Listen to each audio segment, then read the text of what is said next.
Et salut à tous! Allez, je pense que je vais faire plaisir à certains. Voici la Super Quingo et aujourd'hui je vais vous présenter une modif plutôt cool. Donc là l'idée de la modif aujourd'hui c'est de renforcer l'idée du slipper absolu. En fait mon problème c'est l'échappement. L'échappement il fait du bruit.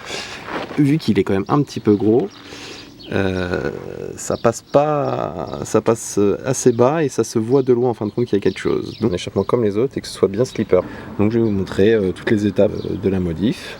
Et voilà, je suis le seul mec sur terre qui commande un échappement d'origine pour une voiture prépa. Donc l'idée c'est de remettre l'échappement d'origine, s'arrêter au niveau de la downpipe et de la downpipe au final faire un montage double avec un système à valve. Enfin ça c'est un double échappement en fin de compte. En roulant cool ça passera par le silencieux d'origine, donc pas du tout adapté pour tirer de la puissance et des performances. Que ça sort directement entre guillemets en échappement libre en dessous. Donc je ferai des photos de là où ce que je veux que ça sorte, valve ouverte, et puis on aura non seulement de la sensation auditive et la puissance qui sera disponible. Et après là vraiment en mode slipper avec l'échappement d'origine et de loin derrière on pourra rien soupçonner. Je ferai cracher comme j'avais fait avant les gaz d'échappement par terre avec un petit bec, et je ferai une dérivation au-dessus pour la partie slipper. Donc voilà, j'ai le forfait rayure en plus avec ça. Bon, quelque part, hein. Celui-là, il va pas me ruiner. Hein. Donc là, la première étape, c'est de la montée chandelle et on voit ce que ça donne. Donc voilà une petite prise de vue de ce qu'on voit de loin. Vous voyez ça plus pratique faire d'un seul tenant. Ça frotte pas et tout, hein, mais surtout que la partie basse, en gros, elle est placée au niveau de l'essieu, donc bon, à part sur des vibreurs, les trucs comme ça, mais sinon, dans l'ensemble, j'ai jamais eu de problème de frottement sur la ligne. Donc voilà une petite prise de vue de l'extérieur, voir ce que ça donne.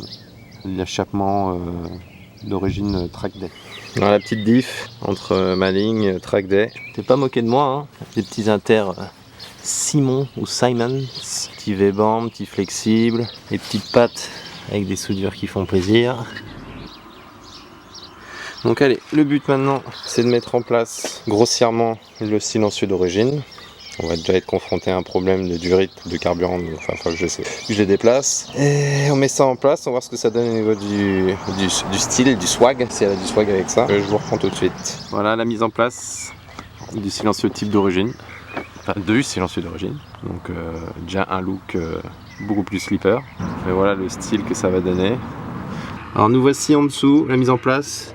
Donc j'avais fait passer mes durites ici parce que mon échappement passait en dessous, donc ça me posait pas de problème. Et là du coup ça pose un problème. Je pense les mettre dans le coin là-haut et faire avec un passe-cloison. Donc après ça va passer là, ça reprendra dans le tunnel d'origine, et après là à la sortie du collecteur il y aura un tout petit bout en 76 avec une valve à l'échappement. Et après une dérivation pour la partie d'origine de l'échappement. Bon. J'ai fini de déplacer avec des espèces de passe-cloison. Toujours très agréable de faire ces raccords. Et à l'intérieur, ça se présente comme ça. Il n'y a plus qu'à raccorder au système déjà existant. Montage final. Initialement passé par le haut du bac et là sur le côté avec les passe-cloisons comme je disais. Là le silencieux arrière il est posé. J'ai fait une petite patte qui se reprend sur la même fixation que mon échappement Track Day. Après il passe comme de l'origine. Et après là-haut je vais commencer tout mon micmac. Tu l'as vu ce truc là? C'est juste pour le montage. T'inquiète, je l'ai pas laissé. Pour faire ma sortie en 76 pour la perf et mon raccord pour me remettre sur la ligne d'origine. Donc ça se présente pas trop mal. La ligne d'origine déjà a fait un espèce de coude, ça se déporte donc ça peut laisser la place pour la ligne en 76, donc c'est plutôt cool. Et puis là du coup je vais faire mon petit micmac avec mon V-band. Bon, je vais prendre celui-là qui est plus propre. Je vais pré-souder la tresse, assembler après ensuite la tresse sur mon V-band. Mettre un peu de tube, voir comment je peux passer après ma sortie, parce que du coup il y aura la sortie à valve. Et j'ai pris une pneumatique parce que j'ai déjà essayé les électriques et l'électrique ça a tendance à lâcher, donc j'espère que le pneumatique sera plus fiable dans le temps et que ça aura moins tendance à s'ouvrir, parce que les électriques elles ont tendance à s'ouvrir un petit peu, donc c'est c'était assez agaçant. Donc voilà, donc il faut que je fasse tout mon petit assemblage et puis je vous reprends après. Là on attaque la partie du coup échappement libre 76.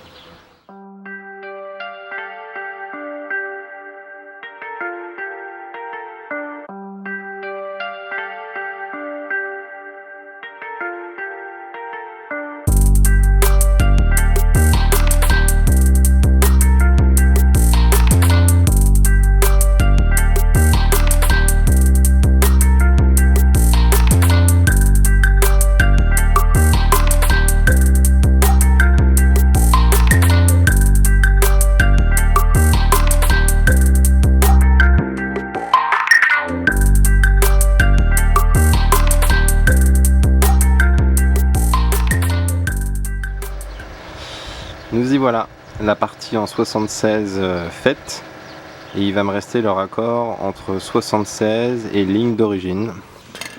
Donc là en gros, une fois ouvert, ça va. Alors j'ai pas voulu faire descendre le coude plus bas pour que ça se voit le moins possible. D'ailleurs il faudrait que je rogne un petit peu la valve, comme ça se verra pas.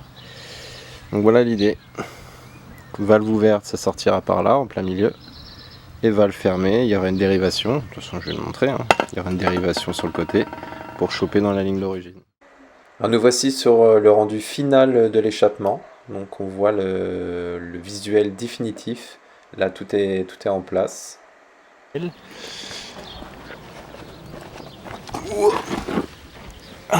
D'en dessous, et ce montage, collier pince, V-bande, la petite valve, puis ça passe après tout comme à l'origine.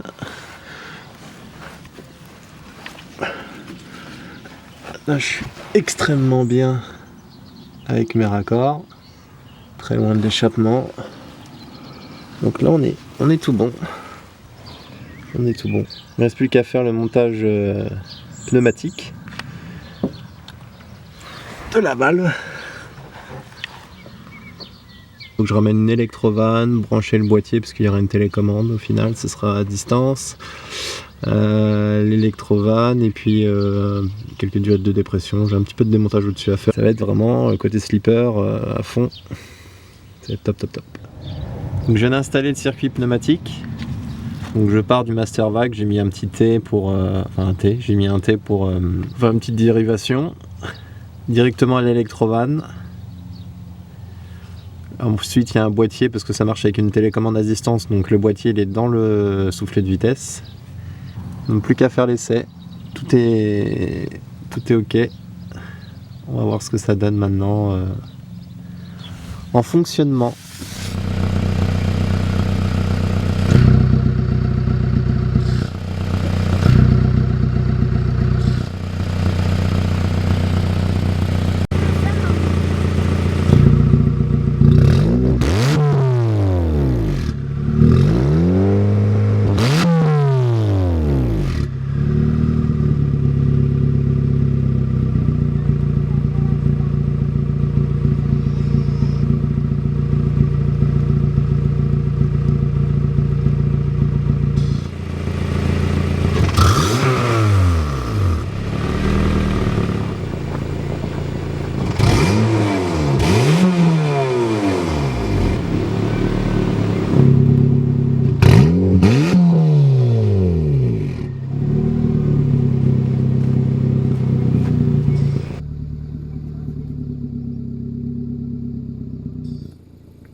C'est parti.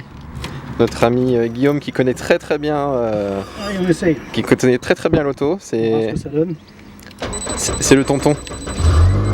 Oh, bah ça fait plus de bruit du tout. Le rendu déjà, je trouve que ça fait encore plus ce slipper. On se rend encore moins compte des choses. Donc quand on le sait forcément, mais sans le savoir, si ça fait pas moins de bruit qu'une Twingo. En soi, non? On s'en rapproche. Bah oui, enfin pour moi Là, ça... 850 tours, du coup, on n'a plus le bruit du ralenti là du chauffe et non. franchement. Ah oui, Et là, on retrouve le bruit de la.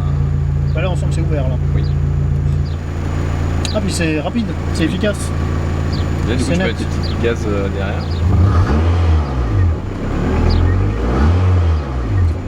Un petit peu la valve. Une valve ouverte. Oh, le décalage. Ah oui. Elle va le fermer? Ouais. Là, on a un launch à 1008. Ouais. Et là, maintenant, valve ouverte. Ah, c'est ouf. Et du coup, là, c'est vraiment le côté slipper que vraiment les deux facettes slipper. Là, pour le coup, Et là, on joue bien le truc. Là. Ça fait une grosse diff. Hein. Oui. Là on voit bien l'écart. C'est cool en tout cas, parce Oui. que l'avantage c'est que bon, pour faire l'effet slipper, pas pour aller rouler n'importe où, parce que de toute façon on roule nulle part. Mais en soi, c'est beau. Ouais. Moi franchement j'aime bien. Moi aussi. La télécommande est cool en tout cas.